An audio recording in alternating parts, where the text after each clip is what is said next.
Hermanos, vamos al libro de los Salmos, capítulo 34, versículos del 11 al 18, y me dicen amén en cuanto llegue con su Biblia. La palabra del Señor se dice siempre en el nombre del Padre, del Hijo y del Espíritu Santo, y dice la palabra del Señor, el versículo 11 al 18: Venid, hijos, oídme, el temor de Jehová os enseñaré. ¿Quién es el hombre que desea vida, que desea muchos días para ver el bien? Guarda tu lengua del mal y tus labios de hablar engaño. Apártate del mal y haz el bien, busca la paz y síguela. Los ojos de Jehová están sobre los justos, y atentos sus oídos al clamor de ellos. La ira de Jehová contra los que hacen mal, para cortar de la tierra la memoria de ellos. Claman los justos, y Jehová oye, y los libra de todas sus angustias. Y el 18, leámoslo todos juntos. Dice: cercano está Jehová a los quebrantados de corazón, y salva a los contritos de espíritu. Gloria a Dios. Hermanos, tomen asiento. Vamos a entrar con la palabra. Estos van a ser los versículos centrales de la palabra del día de hoy, hermanos. Si recuerdan, venimos con una serie de prédicas. Esta sería la quinta, y la última va a ser la que sigue, la sexta. Es decir, nos quedan dos para poder terminar con esta serie de prédicas. La serie es Mitos de la Fe. Aquellas ideas que están en el mundo, que se difuminan, que se dicen con tanta fuerza y con tanta seguridad, que hace que las personas a veces se cierren a abrir su corazón a que Dios existe, que Dios es real, que puedan entregar, reconocer el amor de Jesucristo para nosotros. Y hemos visto ya varias prédicas como esta. El día de hoy nos toca el mito número 5, y el mito que vamos a hablar el día de hoy es el de: si Dios existiera, no habría sufrimiento en el mundo. Si Dios existiera, no existiría el mal en el mundo. Y vamos a tomarlo de esta manera. Durante estas prédicas que hemos estado haciendo, hemos visto cómo las primeras 4 han sido aparentemente argumentos intelectuales. Es decir, que aparentemente nos hacen parecer más inteligentes, menos inteligentes a los hombres de fe, pero aparentemente son argumentos de la lógica del pensamiento, son argumentos intelectuales. Por ejemplo, el primero que hablamos de la ciencia ha demostrado que Dios no existe. Ese argumento aparentemente es un argumento intelectual, ¿no? Se basa en la ciencia, pero hemos visto que lo intelectual no tiene nada. Ni la ciencia ni los científicos han dicho lo contrario. El segundo fue: ser bueno es suficiente. Y aparentemente es un argumento de la lógica, ¿no? Porque yo puedo ser bueno, yo puedo llegar a ser bueno, y con eso agrado a Dios. El tercero fue: la religión ha hecho mucho daño. Y ese también es un argumento lógico. Es decir, hemos visto a diferentes iglesias y diferentes guerras iniciadas por una ideología religiosa, pero vemos que en realidad es tan pequeño el daño que se ha hecho por esas guerras a comparación de las guerras que se han hecho de las personas que viven sin Dios. Y no le quitamos el mérito. Ha habido hombres que en el nombre de Dios han hecho mal uso de la palabra y de su nombre. La cuarta fue creer que Dios es para los débiles. Y eso también es un argumento intelectual que aparenta que aquellos que no conocen a Dios, que siguen su propio instinto, su propio corazón, pues son más fuertes, mental, física, emocionalmente. Y ya vimos cómo la sociedad está de cabeza. Desde una tablita muy endeble, en donde hay depresión, suicidio, guerras, contienda, enojo, ira. Desde esa tablita endeble dicen: desde débiles creer en el Señor. Y bueno, el mito de hoy, este argumento es diferente a los otros 4. Porque estos primeros son un tanto por el intelecto, por la razón, por la lógica, lo que mi capacidad de comprensión me da a aparecer y puede aparentar que es algo de gente de cultura, ¿no? De educación. y ponen la tacha negativa a lo que son los hombres de fe. Sin embargo, el argumento del día de hoy no apela a la razón. Ese argumento no los lleva desde la razón. Es un argumento que se basa desde el dolor emocional del ser humano, desde el dolor de las personas por el sufrimiento, por la escasez, por el hambre, por el cáncer, por las enfermedades, porque se murió un familiar cercano. Desde el dolor del corazón es que esas personas nos pueden llegar a poner que si Dios existiera, no hubiera permitido que hubieran abusado de él. ¿No? Es una raíz que viene desde lo emocional, desde el alma. Y por lo tanto, creo que nosotros al momento ya hemos visto cómo, si nos ponemos serios y buscamos argumentos y ponemos realmente la lógica, la razón encima de la mesa, vemos que los argumentos se desbordan, se desaparecen y volvemos a encontrarnos con Dios a través de la ciencia, a través de la lógica, a través del pensamiento, a través de escarbar y buscar la verdad, nos encontramos con Él. Pero con estos argumentos, hermanos, creo que es un tratamiento un tanto diferente porque ya habla del alma, habla del corazón, de una queja genuina de las personas por un dolor fuerte que pueden estar teniendo dentro de sus vidas, por un rechazo, por un padre ausente, por una madre ausente, por una violación, por alguna circunstancia de abandono o cualquier circunstancia que pueda haber, por una enfermedad, por la muerte de alguien a quien amamos y que se quedó en el alma y que duele y que lastima y que nos genera un reclamo contra Dios por decir, ¿por qué Señor? ¿Por qué? ¿Por qué si tú existes? ¿Por qué permites esto? Y a veces ese es el mejor de los casos, que venga realmente de un dolor interno, de una herida del alma, del corazón.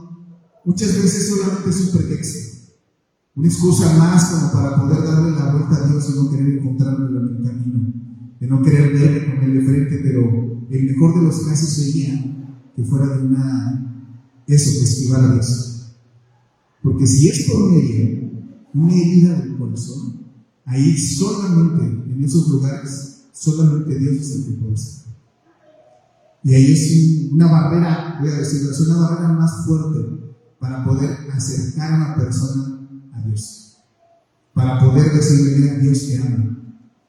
Y las personas pueden sacar muchas frases, no sé, voy a mencionarles 4, a lo mejor las han escuchado, se las han dicho, las han oído en algún lugar. En alguna persona podrá decir, si Dios fuera real, no habría tantas personas muriendo.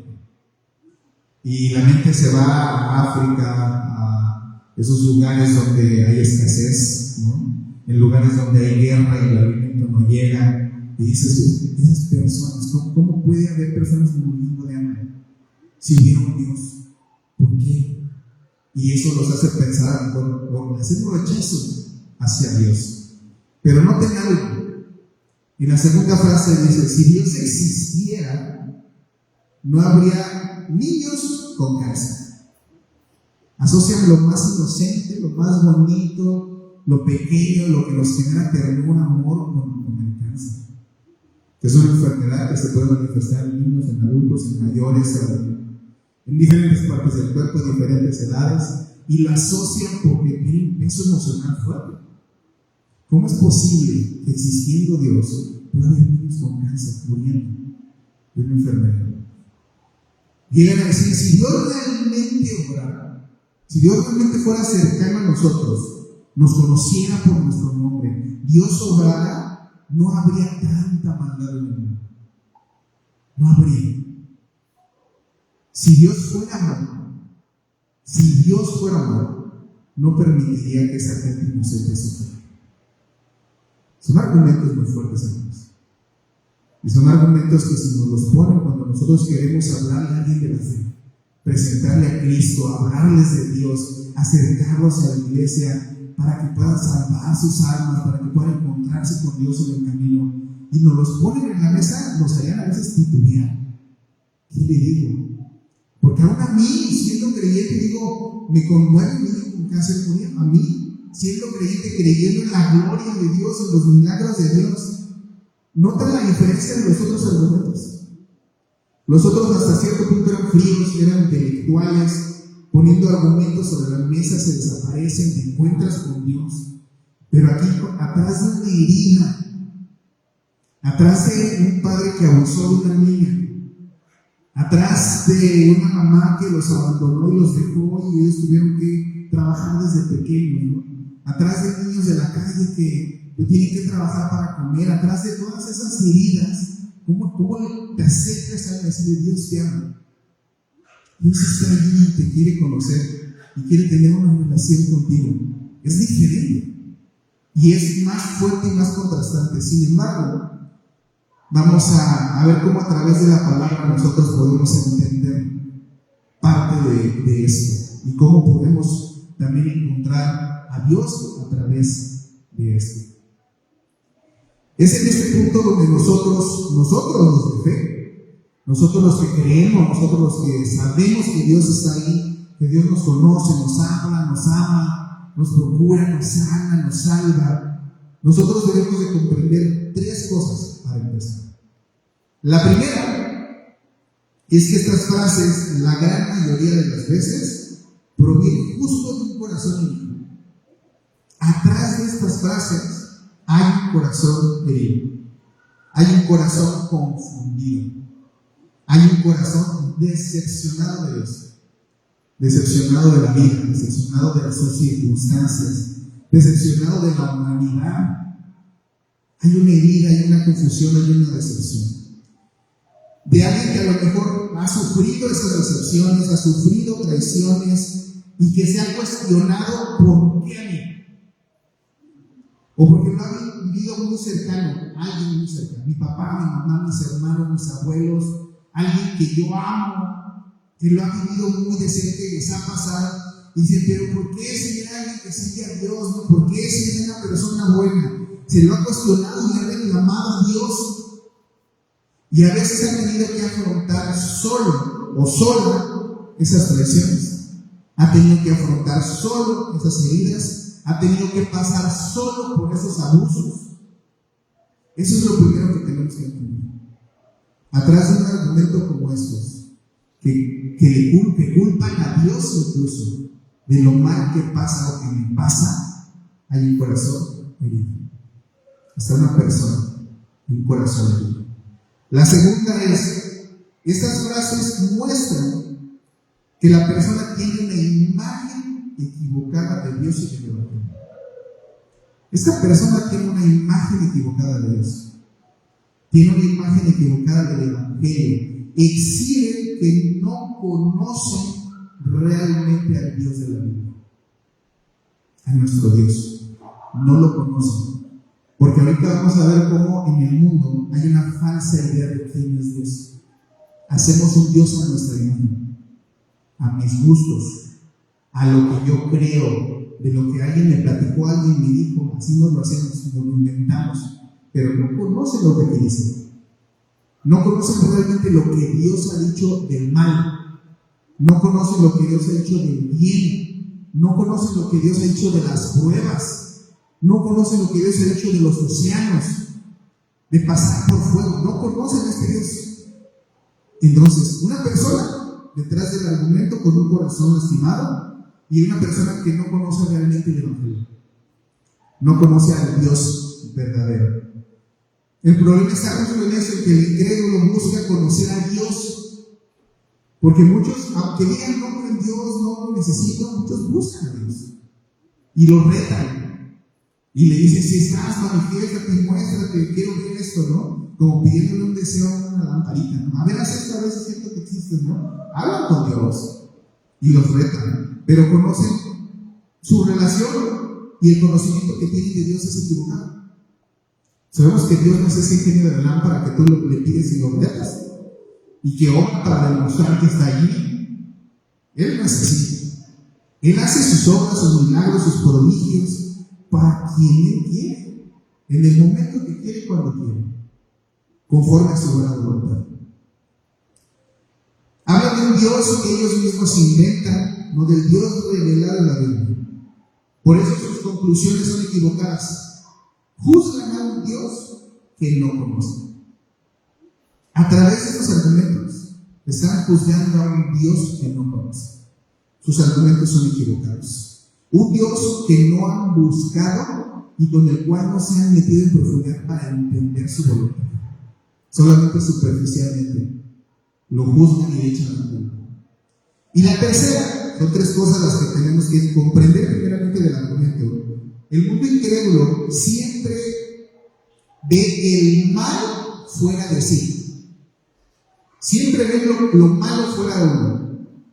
Ve el mal en las guerras, ve el mal en los políticos, ve el mal en los corruptos, ve el mal en todos los demás, pero nunca miran adentro, hacia acá. Señalan. Pero una vez una persona me decía, cada que tú señalas, hay un dedo apuntando para allá, pero tres que te apuntan a ti. Cada que tú señalas. Uno para allá, pero tres que te apuntan a ti. Esos tres los escondemos. No ven eso. Ven todo el mal que pueda haber alrededor, pero nunca ven su corazón.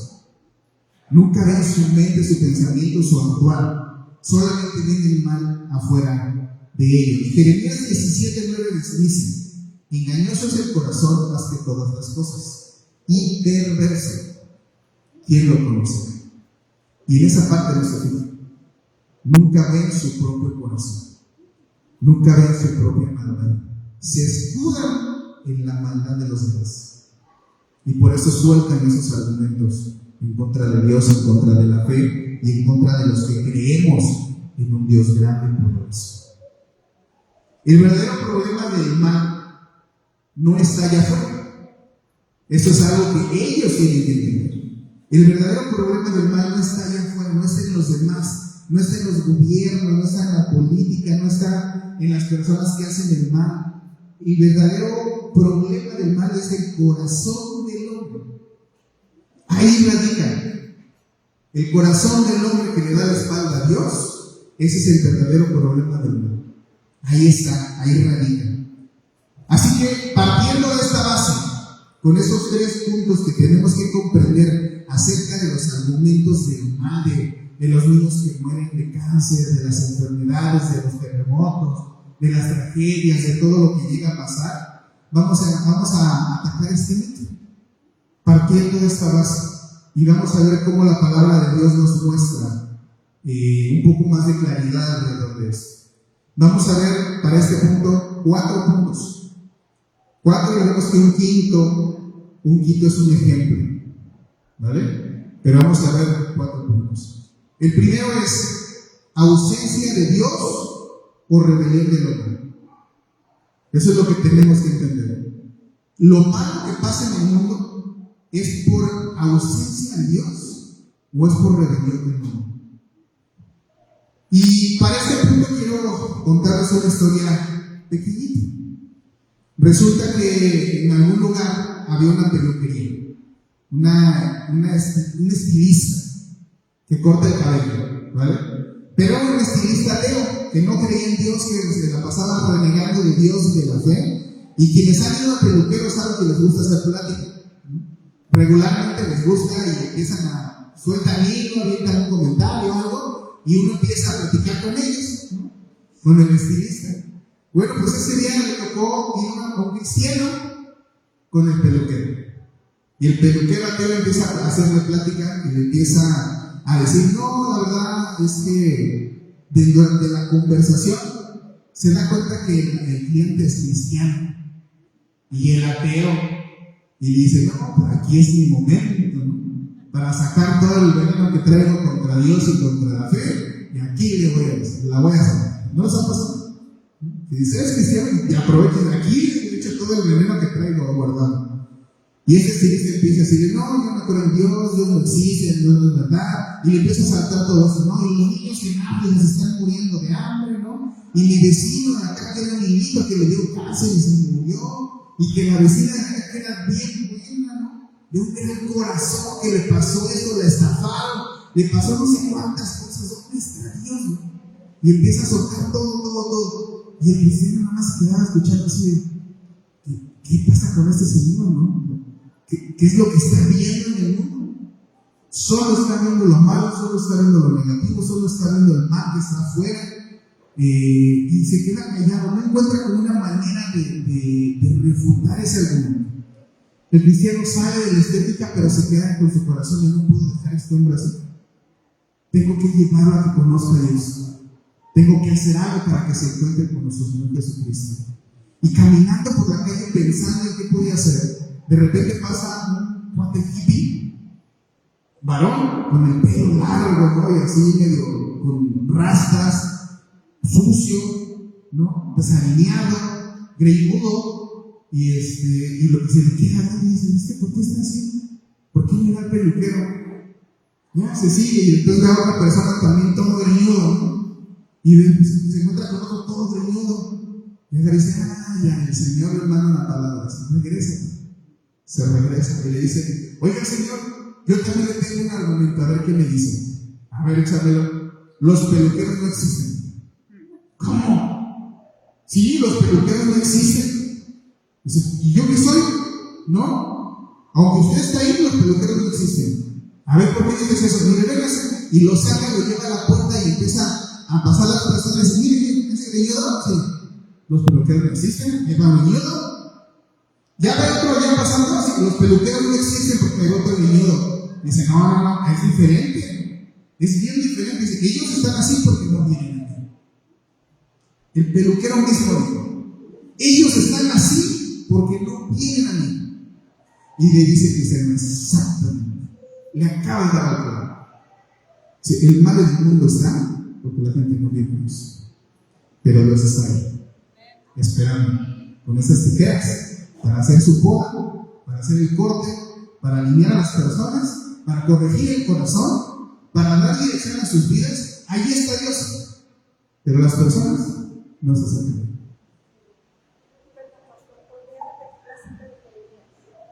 La cita de Jeremías 17:9.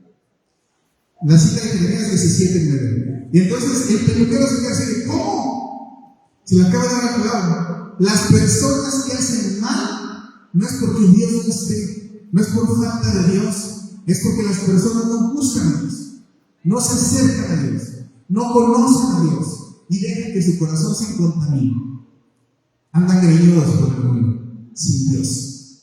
Entonces el peluquero de estas situaciones ya no supo qué decir, más que le invito a que no sea uno de los greñudos en la vida.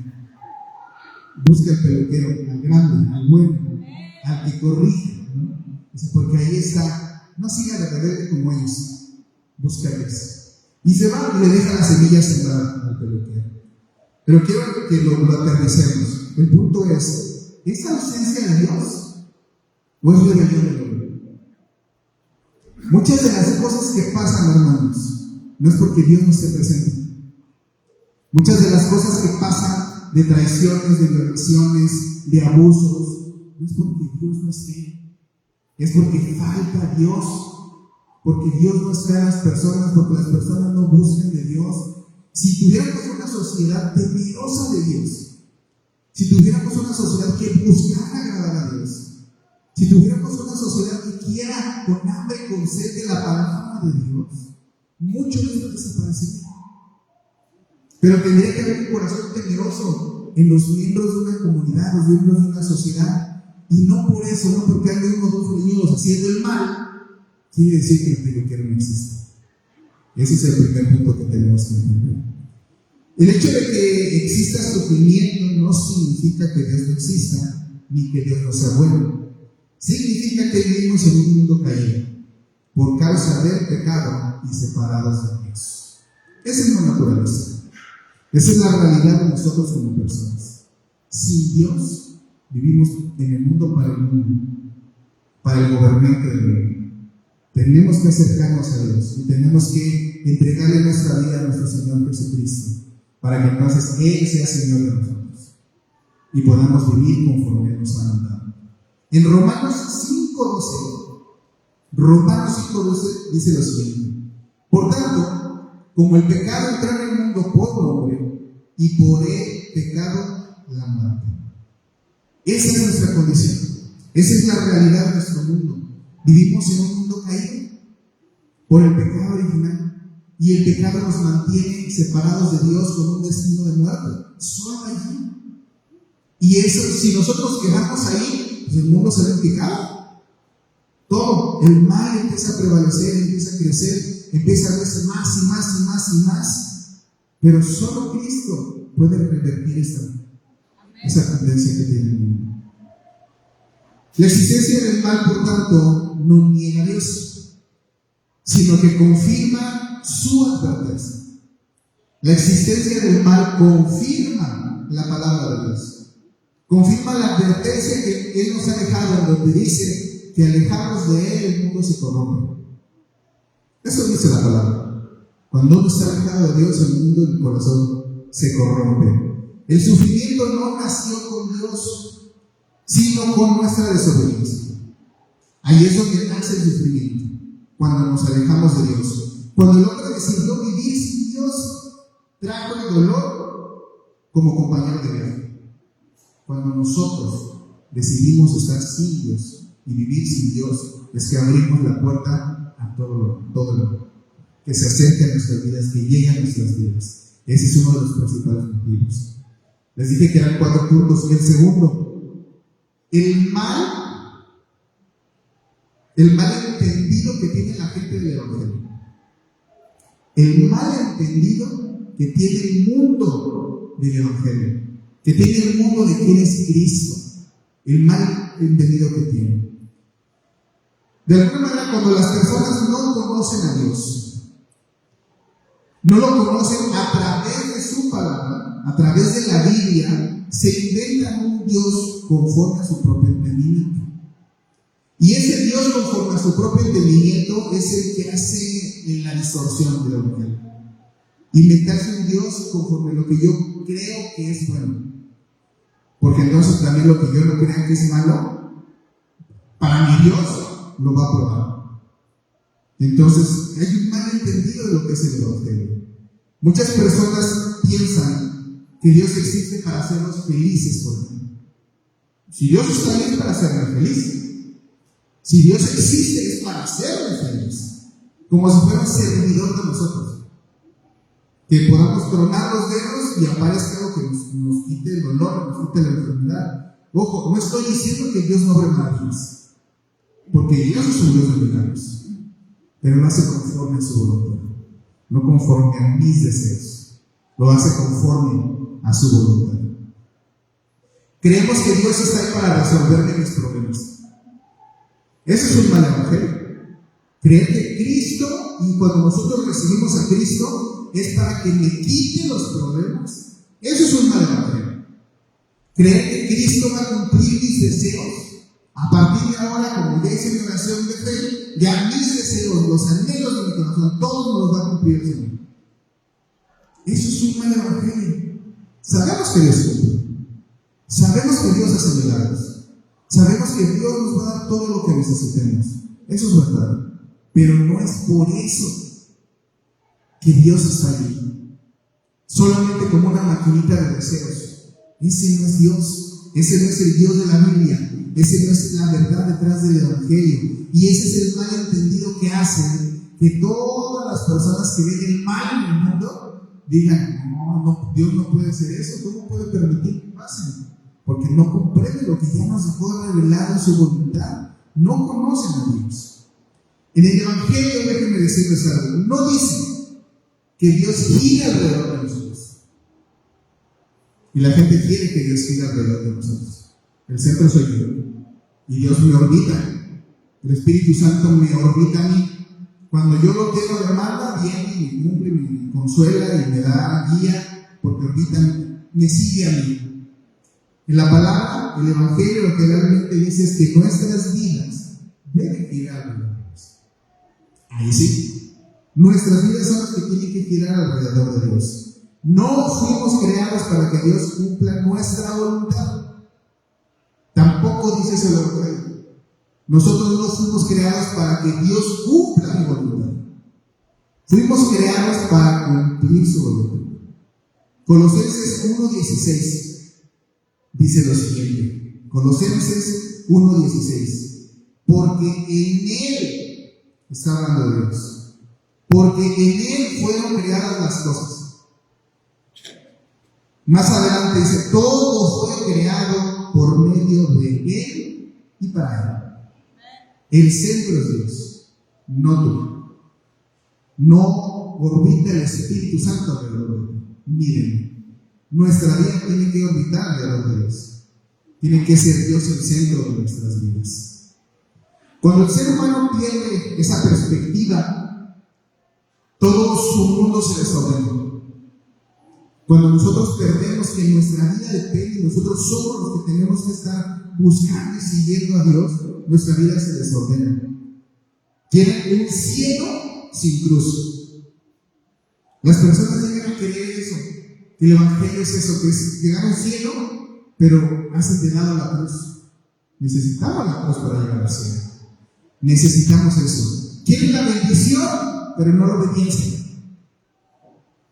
Quieren una vida, pero no un propósito eterno.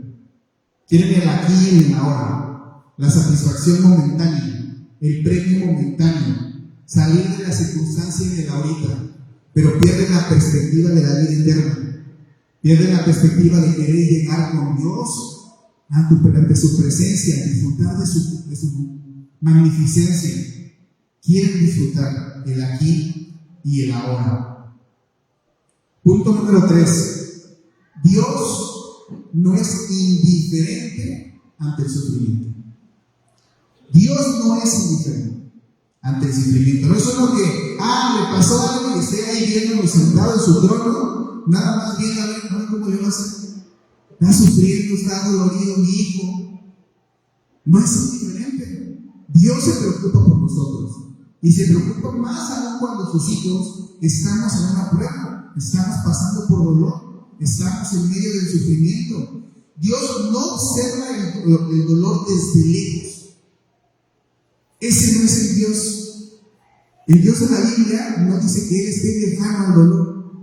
Al contrario, Él mismo lo vivió en la cruz. Jesucristo, Él mismo lo vivió en la cruz. El sufrimiento de Cristo es la prueba de que Dios no es ajeno al dolor humano. Y quiero que vayamos con sus Biblias al libro de Isaías 53, para que vean una profecía de Isaías, escrita 700 años antes del nacimiento de Cristo, donde hablaba de cómo Él no iba a ser ajeno a nuestro dolor. En este libro, Isaías 53, del versículo 2 al 9, es esa profecía sobre nuestro Señor Jesucristo, sobre el Mesías esperado, en donde dice a partir del versículo 2: subirá cual renuevo delante de Él, y como raíz de tierra seca, no hay parecer en Él ni hermosura. Ni hermosura le veremos, más sin atractivo, para que le deseemos.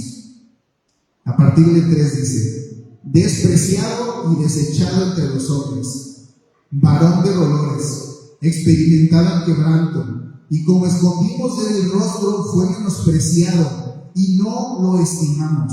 Está hablando de nuestro Señor Jesucristo. Ciertamente llevó Él nuestras enfermedades y sufrió nuestros dolores, y nosotros le tuvimos por azotado, por herido de Dios y abatido. Mas Él herido fue por nuestras rebeliones, molido por nuestros pecados. El castigo de nuestra paz fue sobre Él, y por su llaga fuimos nosotros curados. Todos nosotros nos descarriamos como ovejas, cada cual se apartó por su camino, mas Jehová cargó en Él el pecado de todos nosotros. Angustiado Él y afligido, no abrió la boca.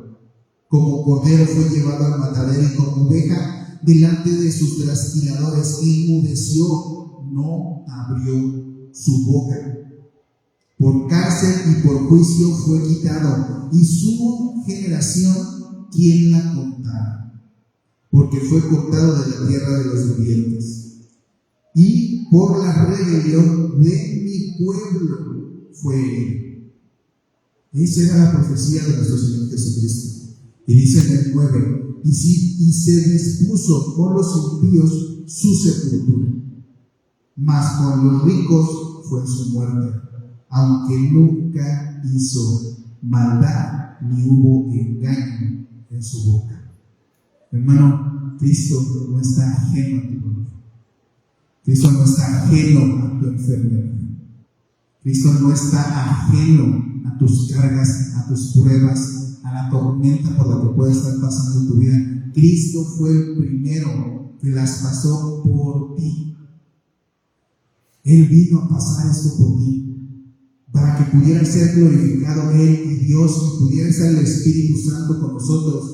Y entonces en medio de la prueba y en medio de la tormenta, su Espíritu Santo puede estar allí, dando consuelo, dando ánimo, dando guía, animando al corazón. Él lo hizo por ti y lo hizo por mí. Jesús no observó el dolor desde el cielo. Él estaba con Dios en su gloria. Pero Él no fue indiferente a tu dolor, no fue indiferente a tu problema, a tu iniquidad, a tu pecado. Él no se quedó en el cielo solamente observando. Él vino y lo vivió por ti y por mí. Él vino a pagarlo por ti y por mí. Él lloró en Getsemaní. Él sangró en el Gólgota. Y Él murió por amor, por ti y por mí.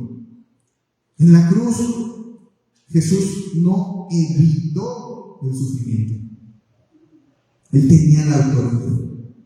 Él tenía la potestad. El pueblo le gritaba: sálvate a ti mismo. Y Él no evitó el dolor, no evitó el sufrimiento.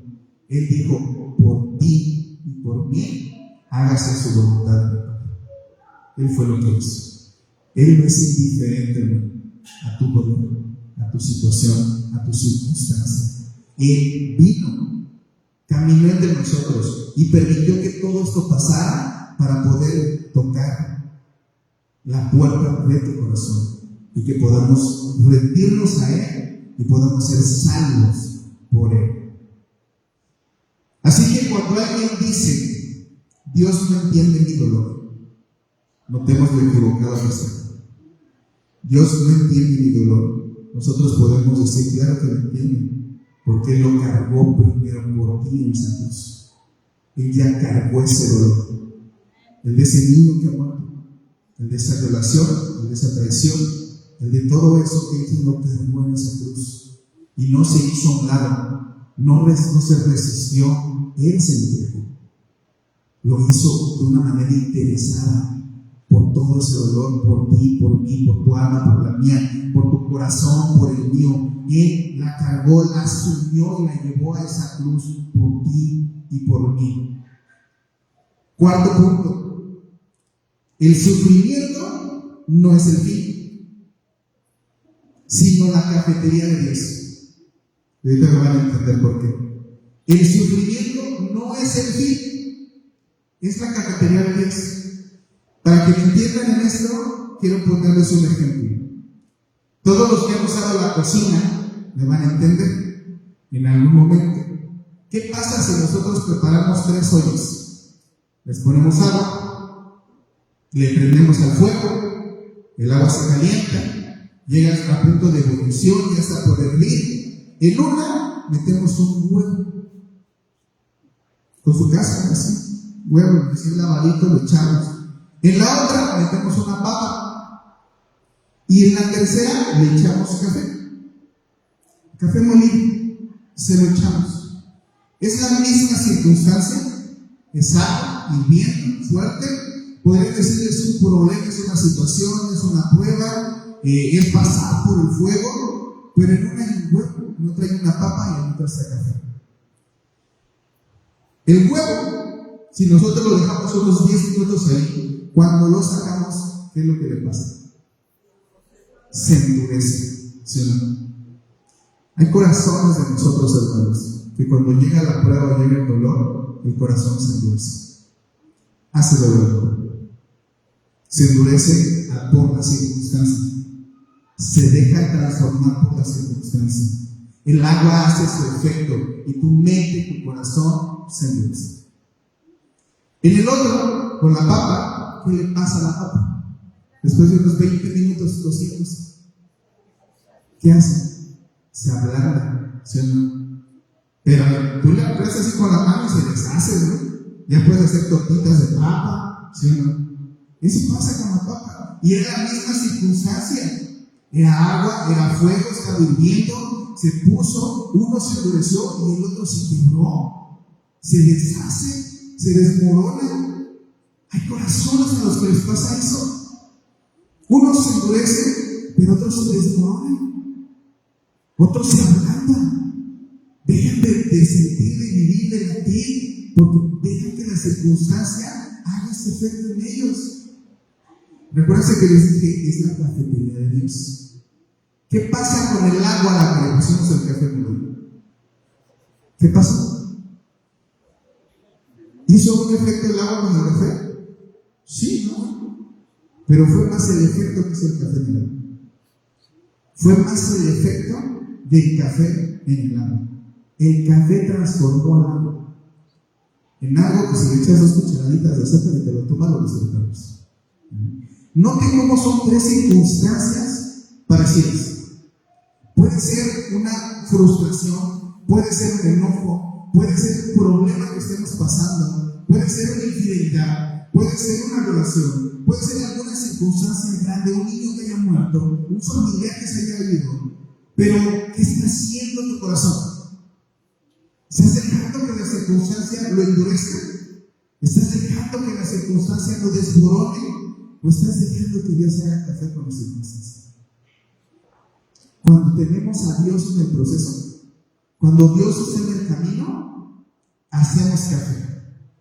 Aún en esa circunstancia que pareciera desfavorable, aún en esa circunstancia que aún nos va a hacer el corazón que se endurezca, con la misma circunstancia que hace que el corazón se apachurre en otro, contigo y Dios sale café. Dios ocupa las circunstancias. Dios permite las circunstancias. Nosotros solamente tenemos que dejar que Dios haga café. Que Dios haga café con lo que está pasando. Para que realmente podamos ver su mano obrar en medio de las circunstancias. Romanos 5, del versículo 3 y 4 dice lo siguiente. Romanos 5, versículos 3 y 4. Dice, nos gloriamos en las tribulaciones, sabiendo que la tribulación produce paciencia, y la paciencia prueba, y la prueba esperanza. No sé ustedes, pero eso me huele a preparar café. Eso me huele a preparar café. Teniendo a Dios en la mano, estando con Él. Nos gloriamos en las tribulaciones, en medio del agua hirviendo, nos gloriamos con Él, sabiendo que la tribulación produce paciencia. Hay que esperar, ¿verdad?, que se remoje, que suelte su esencia. Y la paciencia presenta prueba, ya se apaga, se va templando, ya pasó la prueba, y después esperanza. Ya nos servimos el cafecito, lo endulzamos y lo tomamos. A eso me suena, a dejar que Dios haga café con tu vida y tus circunstancias. El dolor sin Dios puede quebrarnos, pero con Dios forma el carácter de Cristo en nosotros. Ese hacer café es dejar que el carácter de Cristo se forme en nosotros. Es dejar que el carácter de Cristo nos transforme, nos haga café con nosotros en esas circunstancias. El agua hirviendo no cambia la naturaleza del café, no lo cambió, la reveló. Y así nuestros corazones. La prueba no va a cambiar muchas veces tu corazón, va a revelar lo que hay en tu corazón. Si realmente amas a Dios, la prueba va a revelar cuánto lo amas. Si realmente alabas a Dios con tu vida, la prueba va a revelar cuánto lo amas. Si realmente amas, obedeces, honras a Dios con tu vida, en la prueba es donde se va a revelar lo que realmente hay en tu corazón. El fuego no define quién eres, solo demuestra que hay dentro de ti. Y quiero terminar con el ejemplo, el punto 5. Hay una señora en Estados Unidos que se llama Joni Eakinson Tada. Eakinson Tada son sus apellidos. Yo ni la conozco por lo que veo. A principios, hace varios años, cuando ella tenía 17 años, Joy sufrió un accidente buceando, teniendo 17 años. Ese accidente la deja paralizada del cuello para abajo, sin manos, sin piernas, es decir, tenía todo su cuerpo, pero ya no tenía control de él, ya no podía moverse, solamente de la quijada para arriba tenía funcionalidad. Ella pasó meses y meses en el hospital. Y fueron meses en que ella las pasaba deseando morir. Porque, o sea, ¿de qué me va a servir vivir si solo puedo moverme aquí para arriba? Ya no puedo mover mis manos, ya no puedo mover mis piernas, ya no controlo ninguna parte de mi cuerpo, de la garganta para abajo. Ella deseó morir. No entendía cómo un Dios de amor podía permitir que ella quedara así. 17 años, plena juventud. En un clavado se lastima, queda parapléjica. En medio de ese quebranto, conoce de Dios, conoce de Cristo. Y desde una silla de ruedas comienza a pintar con la boca. Comienza a pintar con la boca. Se pone un pincel en lo único que tenía que poder controlar, la boca. Y empieza a pintar. Empieza a escribir libros y empieza a predicar el evangelio. Y de 17 años tiene un encuentro con el Señor y empieza a hacer todo esto. Esta mujer decidió hacer café con lo que Dios había permitido en su vida. De aquí, Dios tiene que salir glorificado. Ella decidió hacer café.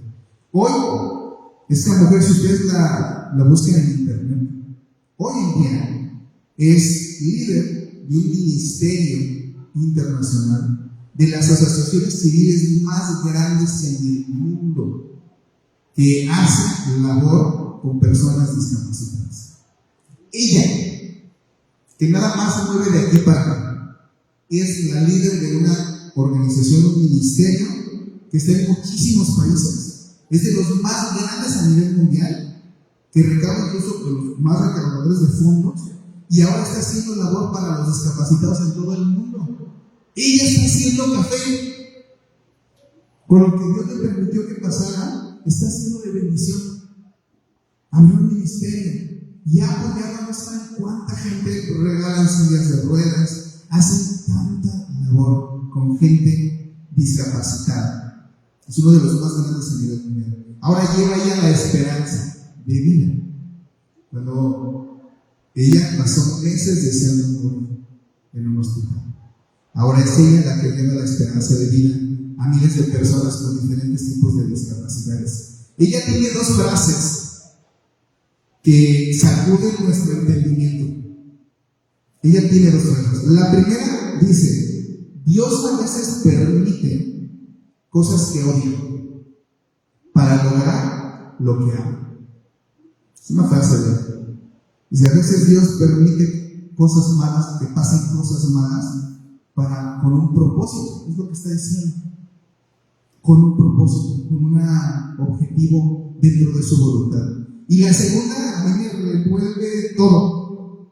Dice: si tuviera la oportunidad de tener mi cuerpo sano otra vez, imagínense, si tuviera la oportunidad de tener mi cuerpo sano otra vez, no lo cambiaría por el gozo de conocer a Cristo de esta manera, por el gozo de conocer a Cristo como lo conozco hoy.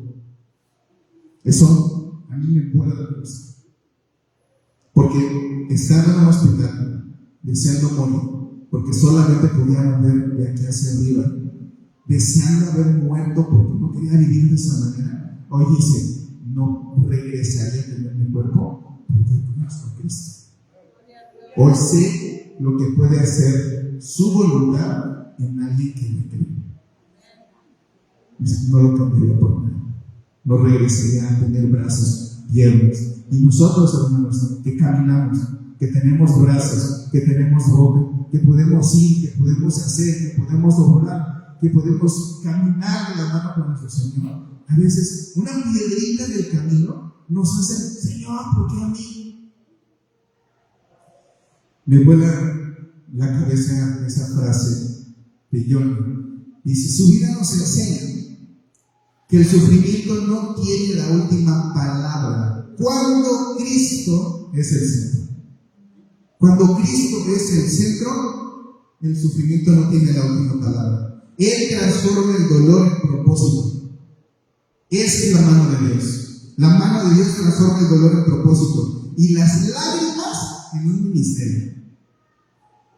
¿Cuánta gente que ha pasado, por ejemplo, chicas que han pasado por una relación, terminan ayudando a otros que han estado en nuestras circunstancias? Porque se encontraron con Cristo y dijeron, ahora tú, así como te salvé, como sané tu corazón, como sané tus heridas, como sané tu alma, ahora ven y háblales de mí. Algo que pudiera parecer malo se convierte en un ministerio. De que ahora tú ayudes para que ese amor que has conocido de Dios, para que esa gracia que has conocido de Dios, ahora vayas y la derrames en los demás. Porque de gracia damos lo que de gracia recibimos. Como conclusión,